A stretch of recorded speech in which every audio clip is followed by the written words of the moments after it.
Okay, offset red dots are the newest trend in tandem with LPVO setups. Two of the more popular options on the market is the T.Rex offset mount and the Arisaka Defense mount. Both are affordable relatively, but each has their own pros and cons, which I'll go over quickly. For the T.Rex Arms, the price is definitely a pro. It only costs $80, and it also includes an elevation plate if you want to raise the optic higher than 1.57 inches. The major cons to this mount, though, are they are very optic specific. They don't have any options outside of delta points, aim point micros, and the RMR footprint for red dots. Another con is that if you do purchase this mount for an RMR holosun, it's not ambidextrous. You can't flip this and switch if you're a left-handed shooter. You have to specifically order the left-handed version. I believe the aim point and the delta points are ambidextrous, however. The Arisaka mount pros are they offer a large selection of compatible optics to choose from, and it has the adjustability that will give you more freedom in mounting locations with an LPVO. Additionally, because of its design, this part here, the base mount, is a one-time purchase. So if you decide to change your optic later, you only need to swap the base plate and not the whole mount as you will with the T.Rex Arms. For the cons, it is more expensive, where just this base mount is $105, and just for the mount for each optic is $30 for each plate, regardless of whether you go the standard height or the increased elevation height. The only saving grace to this extra cost is that they offer a no questions asked return policy, and I would recommend, if you were to order this mount, to order the base itself and then order both plates for whatever optic you plan on using, mount them, determine where you want it to sit on your rifle and what the appropriate height is, and then return it back and return the unneeded plate.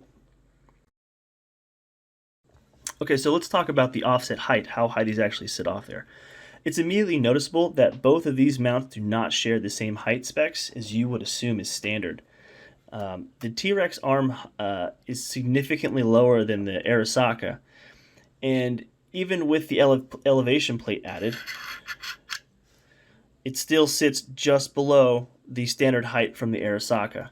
So if you're looking to run a higher mount for the Arisaka, the height difference is even more noticeable in comparison, where you have the elevated height and the T.Rex Arms version elevated height. The difference I've noticed, or I've measured, between the plates is 0.3 inches, so just over a quarter of an inch.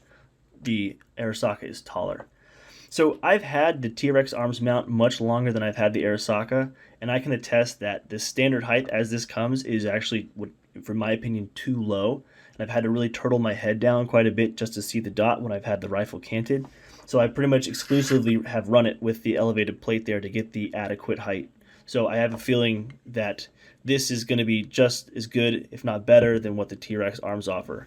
I have mounted the holosun with the increased height plate on it too, or for the Arisaka, and unfortunately it's just way too high for me. Okay, for footprint comparison, how these two mounts set up on your pick rail may matter a lot or a little depending on where you want to place it and what scope mounts and or backup sights you might have on your rifle. Both mounts have different pick rail footprints. The T.Rex arm sits mostly flush with each rail segment, whereas the Arisaka actually ends right at the top of each one, actually covers that last little slot there. And this limits how close you can mount things on your pick rail. So I prefer to have my red dot behind my scope mount, as it allows me to acquire the dot easier and helps bounce the rifle a little bit more. So the Arisaka mount footprint accommodates this better than the T.Rex arms and allows me to have my backup irons, my red dot, and then my LaRue SPR mount all on the upper receiver without running the risk of the scope mount clamping onto the handguards.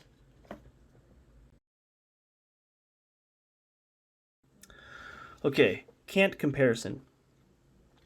So Arisaka has done some clever engineering, and they've implemented this reversible cant angle block. So when you mount this to your rifle, you can mount it either this way or remove these screws.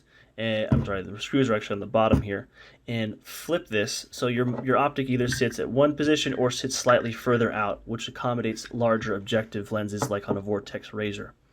Now the back side of this This is where I think is very interesting. The backside of this may look like it's been cut at 90 degrees, but it's actually been cut at 85.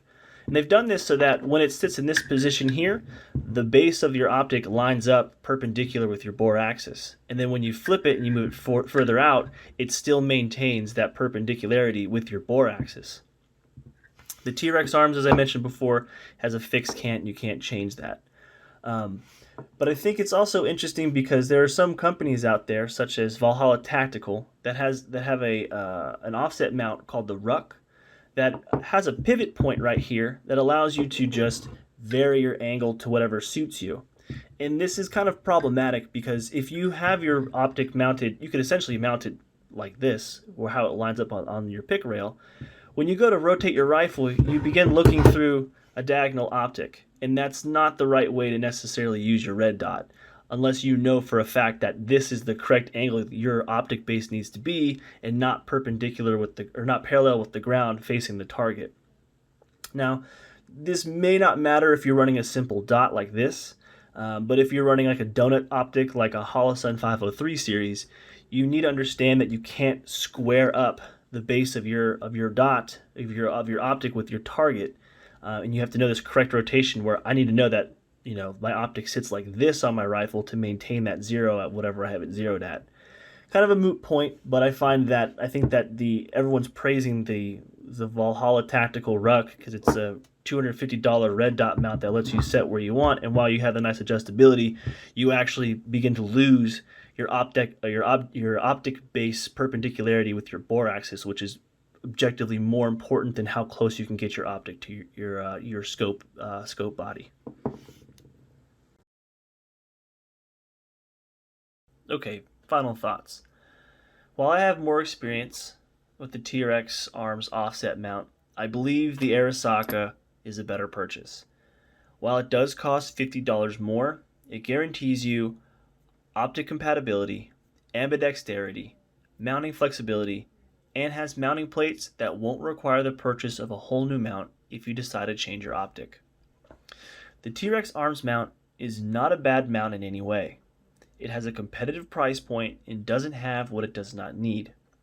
If you know you are never changing your offset optic to anything other than the model you purchased, and you plan on running it forward on your handguard, which is what I had done initially, and isn't necessarily a bad idea, then it will serve you well. If you're looking for a really high 1.93 mount, like if you're looking to do passive aiming through NVGs or something like that, the T.Rex Arms is not that. It just doesn't have the height.